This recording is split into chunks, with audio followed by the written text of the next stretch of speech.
All right. Hello, listeners. Welcome back. It is us, Dragon's Greed Gaming. You are joining us for our second real video content here on the channel. Welcome to A Tale of Five Gamers, the Warhammer 40,000 10th edition. Uh, Today, as of recording, is the dropping of 10th edition 40K. It's out now in the wild. Everybody's been getting hyped and stoked about all the crazy stuff that's coming out.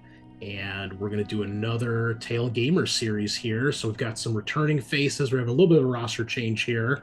But we're going to do, again, 1,000 points over the course of 6 months. Just about all of us have armies we're going to be adding to, I think, aside from Brian. So our armies aren't necessarily going to be the most tactically sound. It's mostly just paint shit we have in our backlog because we all have the pile of gray. So you all know me. I'm your host, the Great Unclean One, and I am going to be rocking some Death Guard, which I've been collecting since fourth or fifth edition 40K. Whenever the Plastic Possessed first came out, that is when I started at the start of that edition, whatever it was. I've got a big army box for Chaos that I bought, and I decided to go with Death Guard because I was jealous of my friend JJ, who was such a good player and painted a whole army with a detail brush. So that is what I strive to be like. And returning, we have from our Warhammer series, Brian and Eric. How are you guys doing today? Really good. Thank you. Doing good. Yeah. Excellent. Awesome. Brian, if you want to tell the listeners a little bit about yourself, and Yeah, sure. we'll just kind of do the round table here.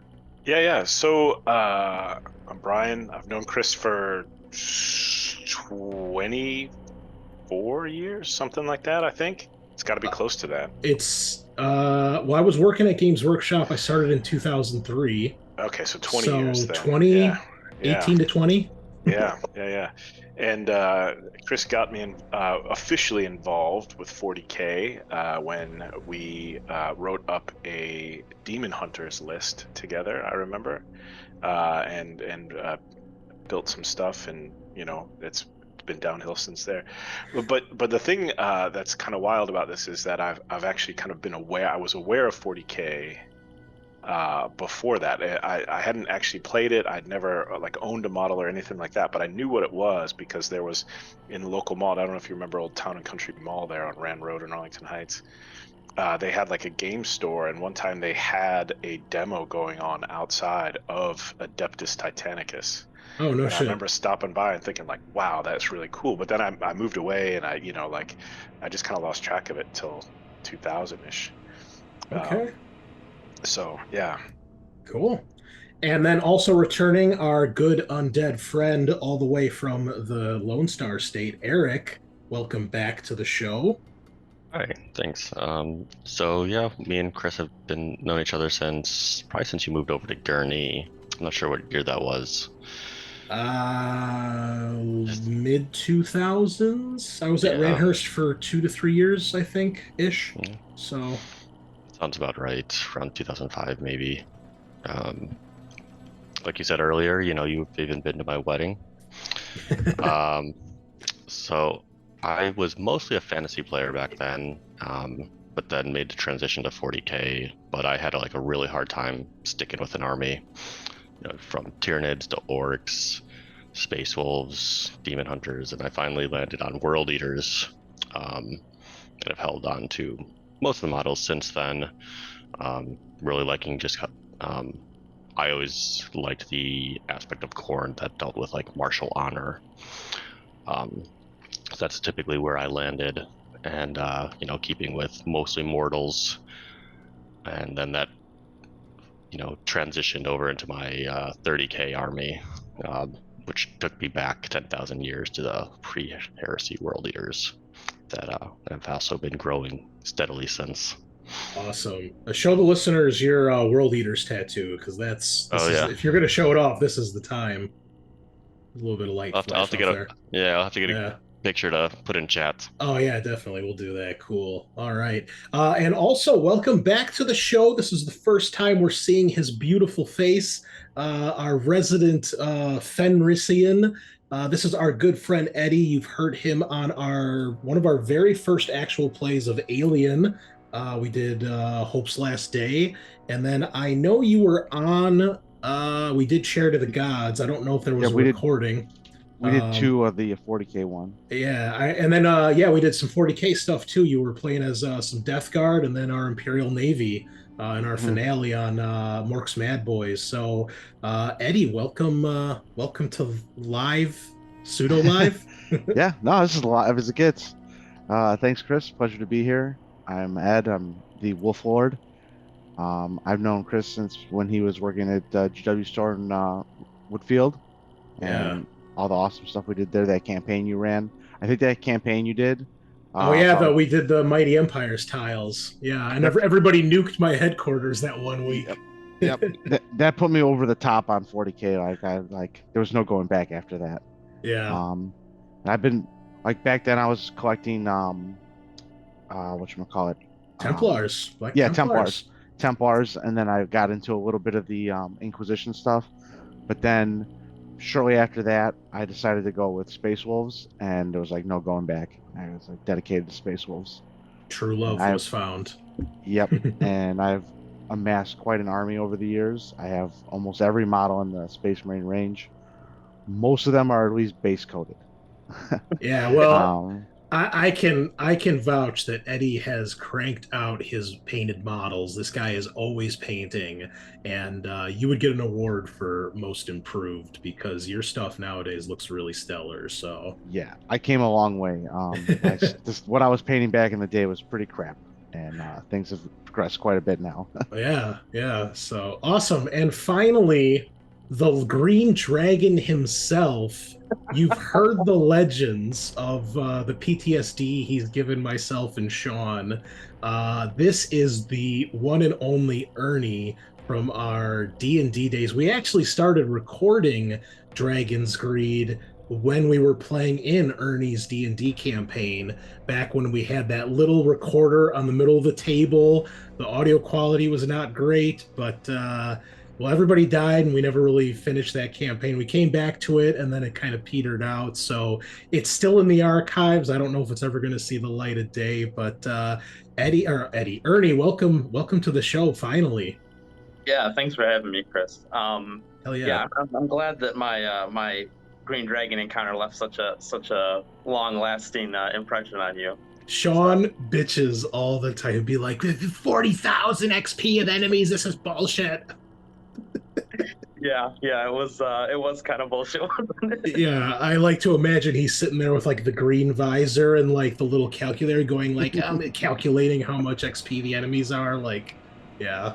So yeah, tell the listeners about yourself, how we met, all that good stuff. Yeah, so I originally got into Warhammer way back in the day when I was like 10 years old. I was that little kid that wandered into the store and I'm like, what's this?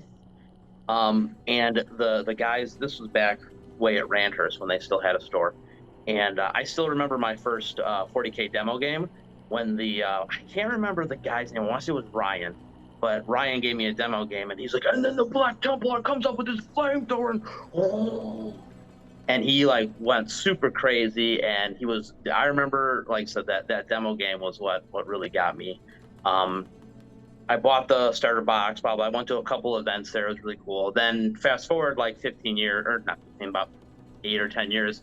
Now I'm a grown ass man, and I don't play with my toy soldiers no more. So nope, not at all. I kind of got away from it until when I was working at Woodfield. I noticed they opened up a Games Workshop store in the little corner, and I'm like, oh, that's that place that used to sell the toy soldiers, right?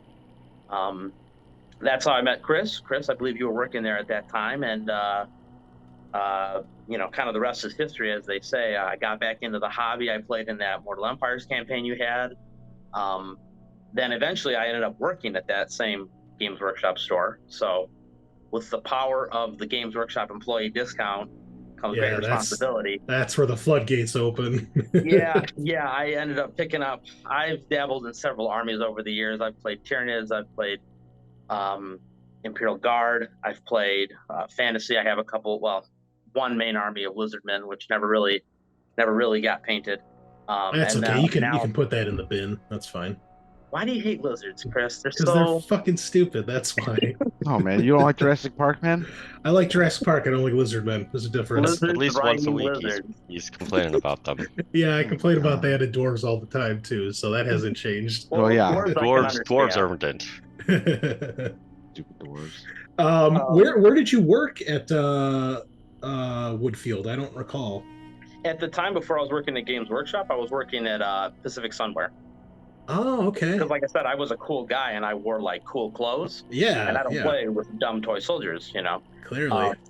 Yeah, well, funny how that all works out, right? So Yeah, and but then yeah, you found this store that was like 2 feet by 2 feet big, and there Yeah. were somehow 4 employees in there. But there was so much energy. That was the thing, right?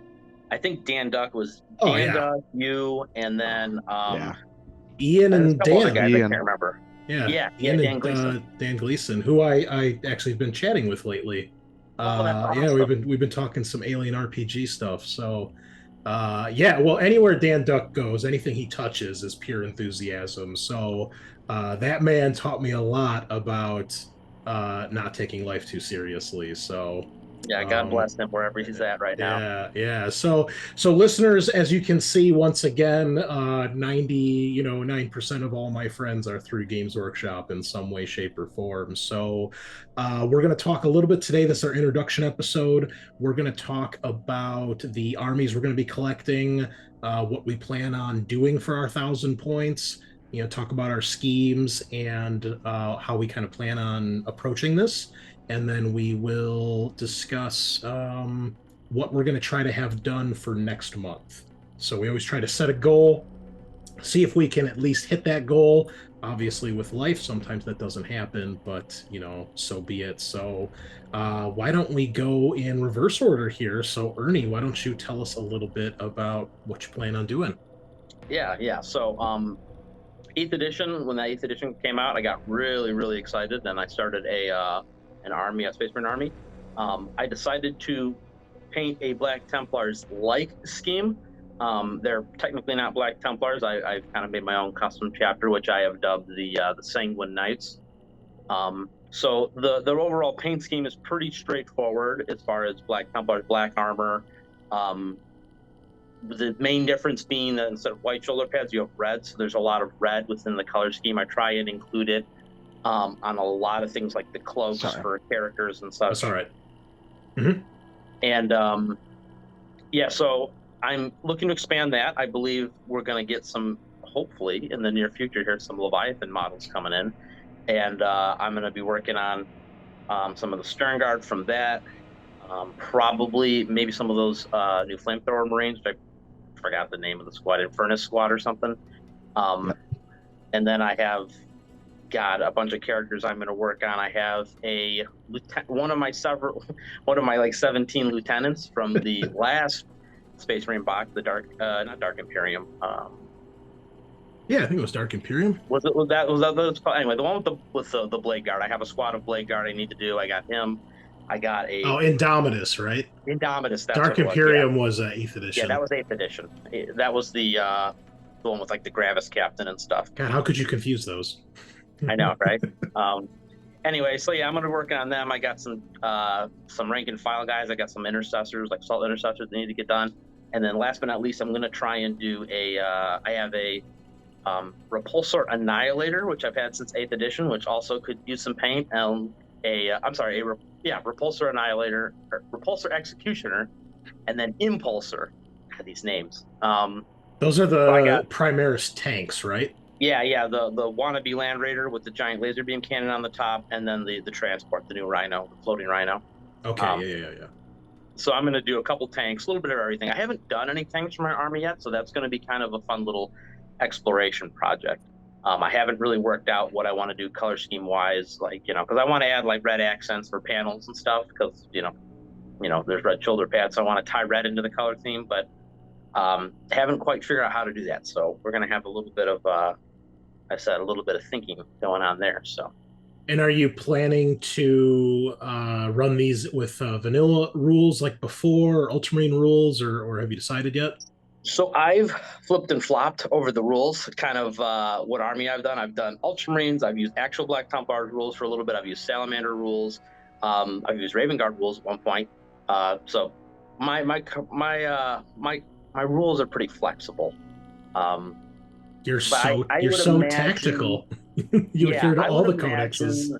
While I don't like Ultramarines because well, for lots of reasons, but I don't really like Ultramarines. I do actually kind of like their rules. I like the tactical flexibility that a lot of their stuff usually gives them. Um, and I do love my Girly Man, which hopefully I'm going to get a chance to paint him up. That's a kind of a bonus project I have on this. If I get everything else done, my Gilliman model has had like 30% completion for like 4 years now, and that's like, okay, I really need to like do all the details on him, do the base, finish a lot of the other highlights and stuff. So that's a kind of a Kickstarter stretch goal, if you will. So Okay, cool. And guys, we do have everything in the Discord chat as always, so you guys can follow along at some of the stuff. You can see some of Ernie's painted stuff here already. Unfortunately, Sergeant Ramsey is not in this image, but we'll get a picture of him later. I will get a close up of him. Yeah, so he can shut it down. Yeah, shut it down, mate. Fucking garbage. We've had a lot of good matches, Ernie and I. But we're not going to talk about what's that smaller game that was ridiculous? The We don't skirmish talk 40k about it. game? Yeah, No, we exactly. don't. I don't know what game you're talking about. OP frag cannons. That's what that game is called. Jesus. Supposedly, it's gotten a lot better these days, but Yeah. yeah, there was some play testing that didn't happen on some stuff for sure. All right, cool. We'll just go scrolling down here. We'll jump it over to Eric's stuff now. I see some World Eaters. What you got? Yeah, so I'm going to be adding to my World Eaters. I've kind of sold and rebought some stuff as, you know, the rules editions changed and some things just weren't used anymore, especially in the new World Eaters Codex. But I still have my pile of Terminators, a whole bunch of Berserkers. But one thing I couldn't turn down the new models when they came out as a long-time World Eater player. So Angron was a day one purchase, and then I picked up these other ones, the new Berserkers and 8-bound and the Lord Invocatus shortly after. Angron took a little bit of time to get built because I was like really careful and, you know, using green stuff to kind of fill the gaps and hide some of the join lines. I'm actually worried whether or not I'll get him painted in 6 months because he's a scary model. Yeah, it's intimidating. Yeah, my 30k Angron, I just sat there like half painted forever because I was just like, I can't. How do you call this done? But yeah, my army's looking like Angron, the Lord Invocatus, unit of 10 Berserkers, and a unit of 8-bound. I think I'm gonna go with the more mortal guys that just have the 8 demons like shoved in them, and then they haven't quite like taken over yet. And the Invocatus is the guy on the Juggernaut, right? Yes, yeah. And He's is he a named character? He is a named character, yeah. Okay. That one is. I used the bits for the unnamed character to just throw on a Juggernaut that I already had without a rider. So I was able to turn that kit into the 2 characters. And I have to ask, tell us about, I'm assuming this is the Demon Prince with the dragon head? Yes. Tell me about this nightmarish thing. What is going on here? I love it. So I don't remember where I got all the bits from. I had bought some lot and ended up with a bunch of like Dark Elf Dragon bits. And, okay. So it's like a metal Dark Elf Dragon. He's got the dragon tail too on the back. And then, yeah, I've had this model forever. Where's the axe from? Do you remember? Orcs. It's an orc axe. Is it from the Plastic War Boss? I think so, yeah. Damn, I'm so good at this. Yeah, I'll have Name to that get bit. I'll have to get pictures of the other side, but it's kind of like I made him in heresy colors to kind of show that he had like been elevated to demonhood back He's in the been day. around for a while. Cool. Yeah. Awesome. I've seen so many conversions of that old metal demon prince. Yeah. Yeah, that's awesome. Hey, Wonderful. Eric, question for you. Are you adding to your current 40K World Eater army, or are they like separate your 30K and 40K? Or did I get that backwards? So, so I have a separate 30K and 40K army. My 30K army at this point is over 10,000 points, Wow. and they're like dedicated to my like 30K pre-heresy stuff. And then I have this side is my 40K stuff. I used to kind of port over some models back and forth, especially like the Forge World tanks. But with some of the newer rules, I think for 10th edition, I don't know that that's going to still be the case.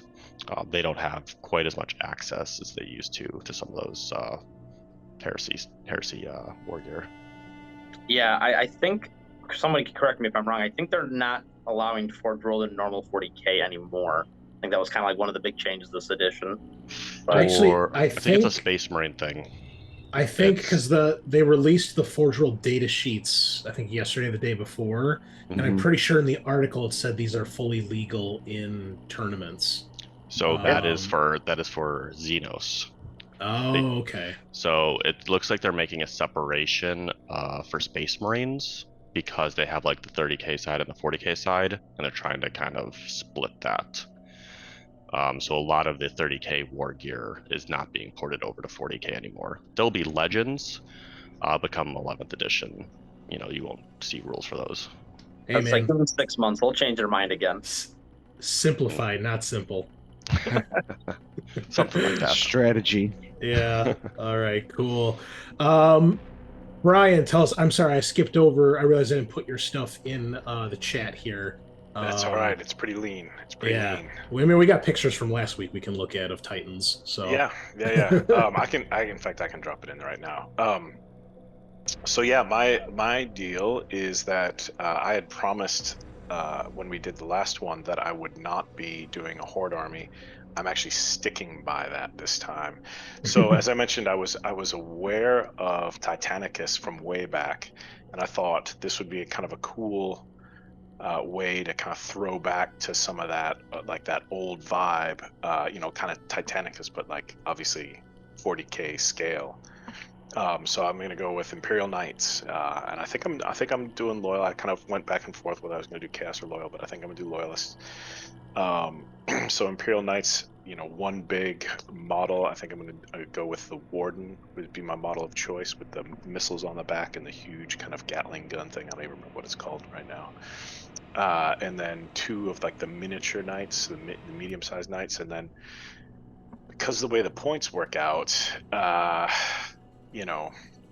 I'm probably gonna, I don't know, I have to get creative. I don't know what I'm gonna do exactly for 1,000 points. I might have to just like drop in a Land Raider, and I don't even know if that's legal or whatever. But so all this has got me going. Like I've got Dan Abnett's Titanicus queued up on my playlist. I'm gonna listen to it when I'm driving to work and stuff like that. So get myself in the zone.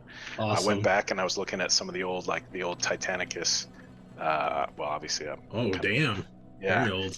And I don't know if you can see, but like some of the old like spreads on this, like that image is wild. Like this guy's got like there's oil leaking all over the place. He's got Fire Frenzy written on his helmet. Yeah, send me a picture of that, and I'll put a do. proper image. And so yeah, I want to kind of get that feeling of like that old school. I don't know, like late 80s, early 90s vibe going with my whole thing. That's my plan for this and not to do anything horde related.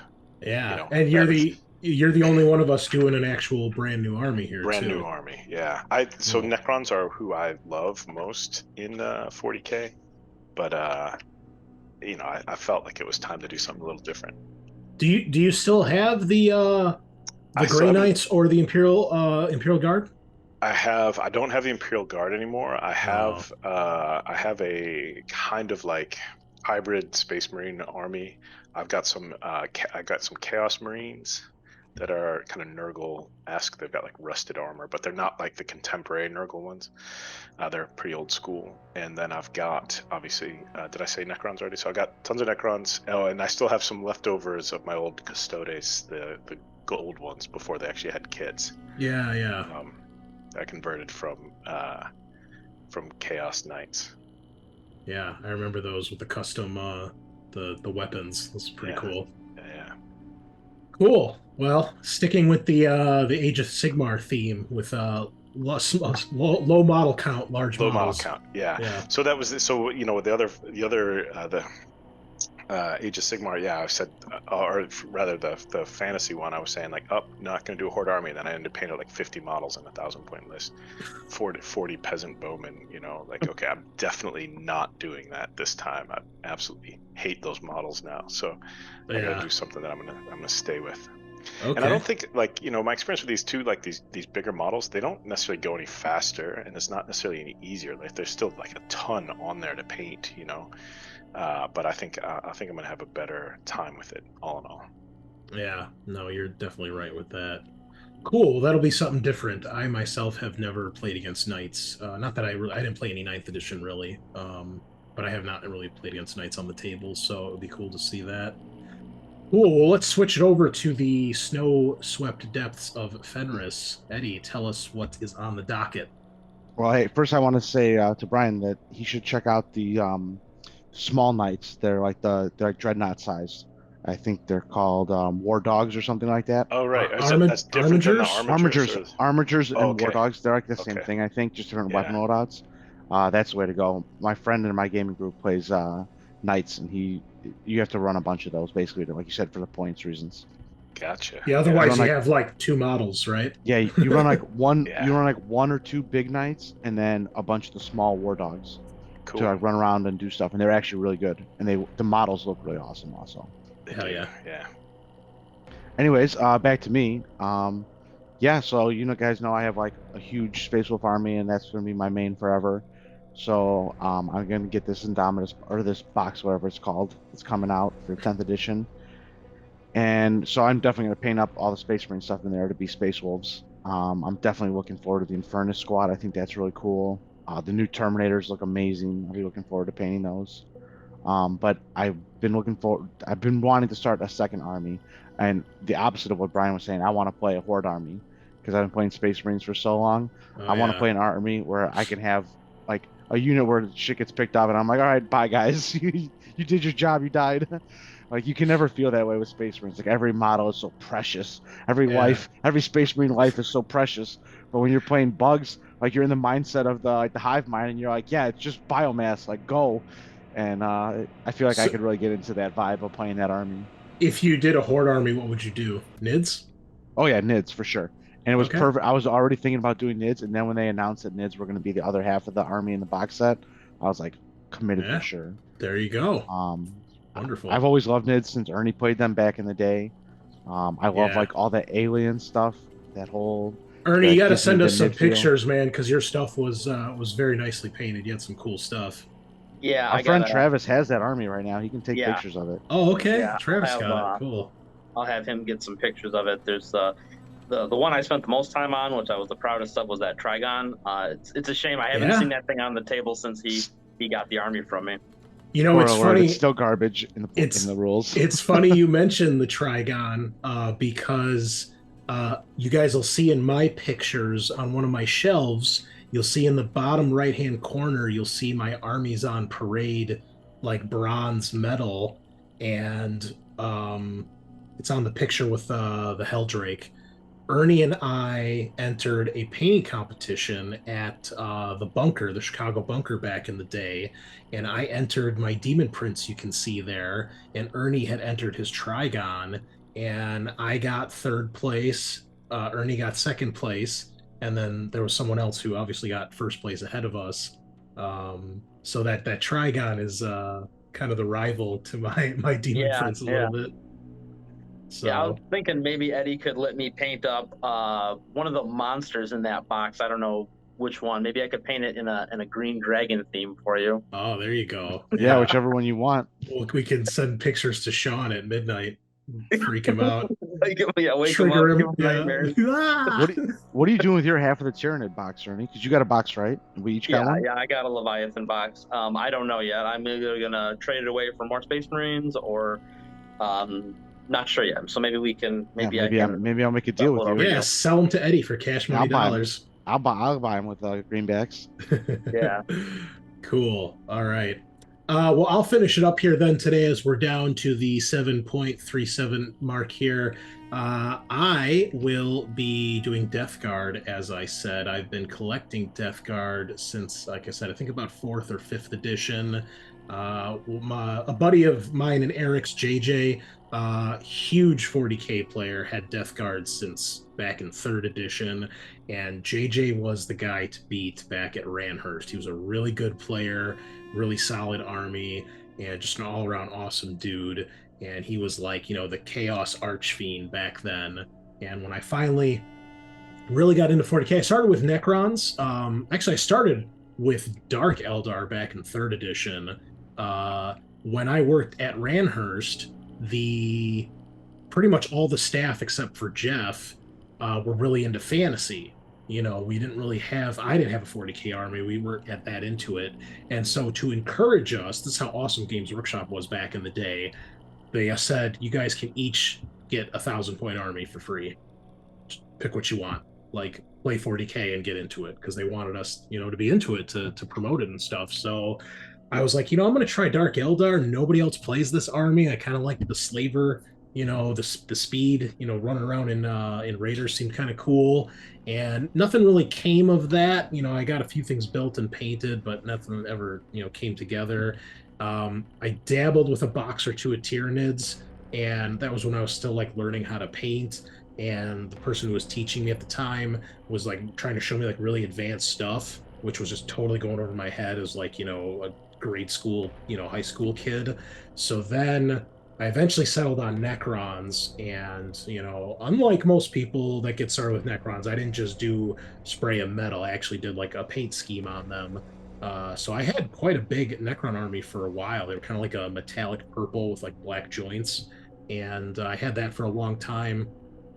And then, I just maybe JJ's love of the Death Guard rubbed off on me, because I eventually went all in with Death Guard. And for a while before Death Guard had their own codex, I was using the rules out of the Chaos Marine Codex, and I was trying to get like basically every model that I could and just painting it up as Death Guard, even if I couldn't use it as a Death Guard marked unit, like the Helldrake, for example, can't give it marks. At one point you couldn't have bikes with the mark of Nurgle, then you could, then you couldn't. So I've got Warp Talons in there. You'll see one of my prides, because I managed to get my hands on 7 of the Possessed winged backpacks.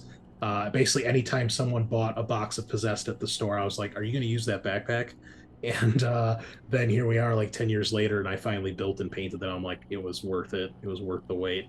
So I've got all sorts of stuff in here. When I last added up the points, I had close to 4,500, 5,000 points of Death Guard. It's probably less now since stuff has gone down in cost. And some of this stuff is only in the regular Marine, the Chaos Marine Codex, so I probably couldn't use it in theory. But I got a lot of mix of stuff in here. You'll see I've got Terminator Forge World bodies for Death Guard. I've got some Terminator, or just regular Death Guard Marine bodies from Forge World on the bikes, and I think the Havoc Squad.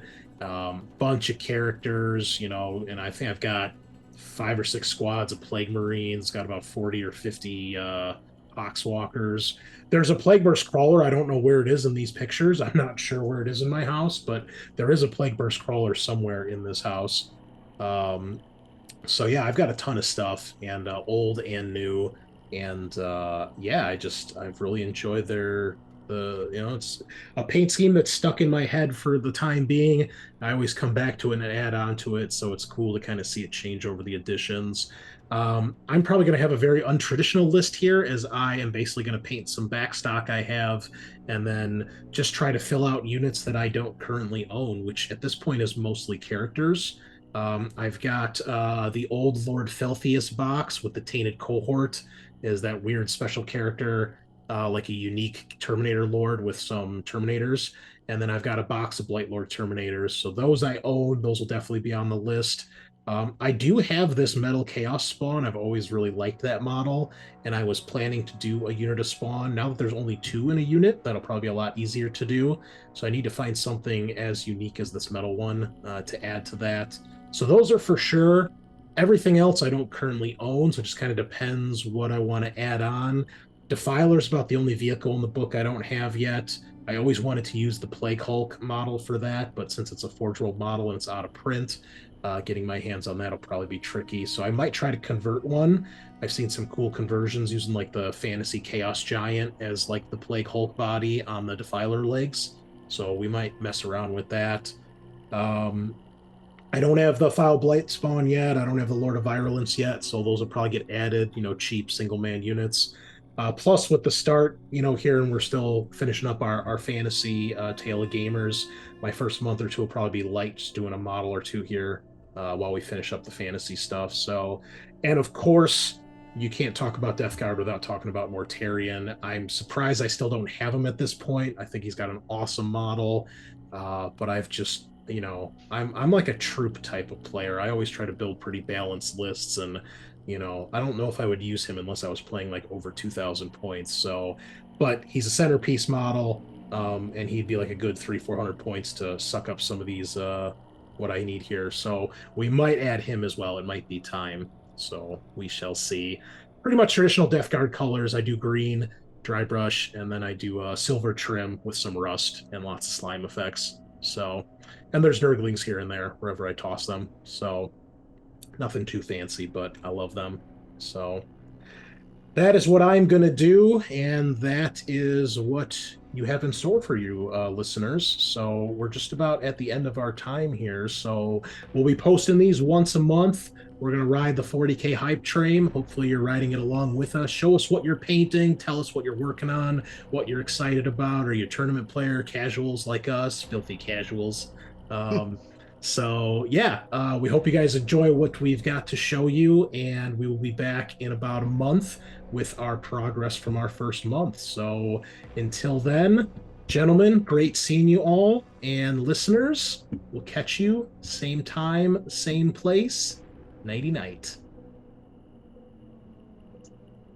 Hello, listeners. Great Unclean One here. I just wanted to thank you for taking your time to watch this video. For more content like this, why not hit those like and subscribe buttons? And if you're a fan of role-playing games, then be sure to check out one of our actual play series. We've got campaigns of Warhammer Fantasy Roleplay, Alien the role-playing game, and Warhammer 40,000 Wrath and Glory, with plenty more to come. Finally, a huge thank you to all of our Patreon members. Your support means the world to us, and you help push the channel to even greater heights. We simply could not do this without all of you. And if you'd like to help support the channel yourself, even more than a like or subscribe, consider joining our Patreon and get yourself some cool rewards. Link in the description below. Thanks again, and we will see you in the next one. Same time, same place. Nighty night.